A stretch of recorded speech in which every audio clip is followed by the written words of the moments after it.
देना है। I studying class 11th. There are 3 members in my project.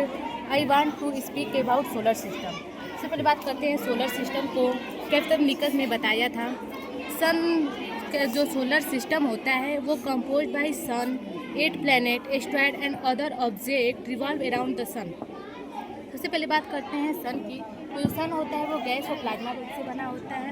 सन जो है गैलेक्सी का चक्कर लगाता है। सन जो गैलेक्सी का चक्कर लगाता है उसको 25 करोड़ वर्ष दिन लग जाते हैं। सन से जो गैलेक्सी की दूरी है वो 27 लाइट ईयर है।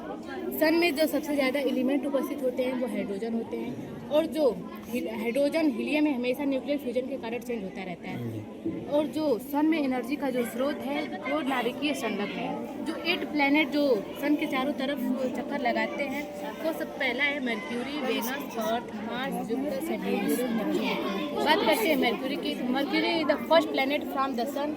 इट इज़ नो एयर, न सैटेलाइट प्रेजेंट होते हैं, और ये सबसे पास में उपस्थित होता है mercury.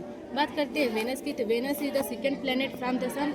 It is also called evening star. यहाँ पे भी कोई सैटेलाइट प्रेजेंट नहीं होता है। फिर तीसरे पे आता है earth. Earth is the third planet from the sun. It is also called blue planet because 7% of water present on its surface. जो अर्थ होता है जो अपने अक्ष पे घूमता है तो उससे दिन और रात होता है। जब अर्थ सन के चारों तरफ चक्कर लगाता है तो उससे वर्ष में परिवर्तन होता है।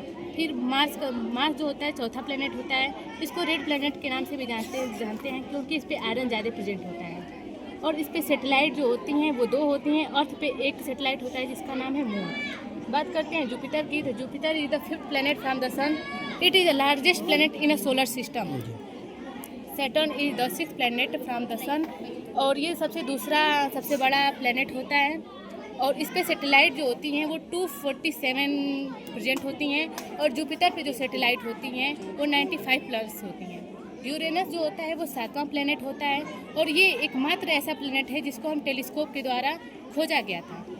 और नेपच्यून जो होता है वो 8वां प्लैनेट होता है जो सन के चारों तरफ चक्कर लगाता है। ये सन से सबसे दूर होता है।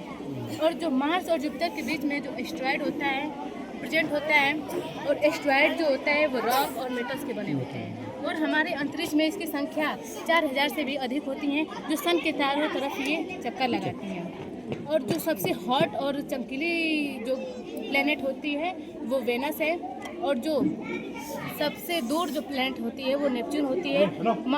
वेनस को अर्थ का सिस्टर भी कहा जाता है, और जो मर्क्यूरी, वेनस, अर्थ और जो मार्स है इसको हम आंतरिक ग्रह कहते हैं क्योंकि जो ये रिंग होते हैं इस पर एब्सेंट होते हैं। ये सन से अधिक पास में होता है, ये छोटा होता है, ये रॉक के बने होते हैं। फिर जुपिटर, सैटर्न, यूरेनस, नेपच्यून को बाह्य ग्रह कहा जाता है क्योंकि इस पर रिंग प्रेजेंट होते हैं। और ये जो जुपिटर और सैटर्न होते हैं वो आइस के बने होते हैं, और सैटर्न पे जो रिंग होता है वो भी आइस के बना होता है जो रिवॉल्व करता है प्लेनेट के चारों तरफ। यूरेनस और नेपच्यून जो होता है वो गैस के बना होता है, गैस का बना होता है। और उसके बाद से जो सबसे बड़ा एस्ट्रॉयड होता है उसको हम सीरियस के नाम से जानते हैं। और 4 वेस्टा एक ऐसा एस्ट्रॉयड है जिसको हम अपनी आंखों से देख सकते हैं। एस्ट्रॉयड के हमारे पृथ्वी से गिरने से कोई झील का भी निर्माण हुआ है जिसको हम लोनार झील के नाम से जानते हैं। और सबसे बड़ा जो सैटेलाइट है उसको हम नीलोम्बो के नाम से जानते हैं जो बृहस्पति का होता है। और जो मार्स का जो सैटेलाइट होता है उसको सबसे छोटा होता है जिसको हम डिवोस के नाम से जानते हैं। Thank you sir. जो हमारा अर्थ है यह कितने समय में अपना एक चक्कर लगा लेता है? 365 दिन अपना चक्कर अपनी धुरी पे अपने 24 घंटे अपनी धुरी पे घूमने का परिणाम क्या होता है? वो उससे घूमता है तो उससे रात और दिन होता है। सूर्य के चारों तरफ कितने दिनों में ये चक्कर लगा लेता 365 दिन होता है। इसका क्या परिणाम होता है? ये इससे ना वर्ष में चेंजिंग होती है, जैसे वर्ष में चेंज होने का चक्कर लगाते हैं। ऋतु में जैसे गर्मी, सर्दी, बरसात ये भी होता है। वर्ष में भी चेंजिंग होता है जब एक वर्ष। ये बताइए सबसे अधिक जो ये प्लेनेट हैं इनमें सबसे अधिक उपग्रह किसके हैं? उपग्रह जो हैं वो सैटर्न के हैं। कितने हैं? उसके 247। ठीक है। सबसे कम प्लेनेट किसके हैं? जो प्लेनेट सब ये हैं इनके सबसे कम उपग्रह सैटेलाइट वो जो अर्थ के हैं, अर्थ के वो भी एक है जिसका नाम है मून। इसमें किसको लेटा हुआ ग्रह कहते हैं? लेटा हुआ ग्रह उसको सैटर्न सांझ का तारा, उसको ना वेनस को कहते हैं, वेनस evening star। को। भोर का तारा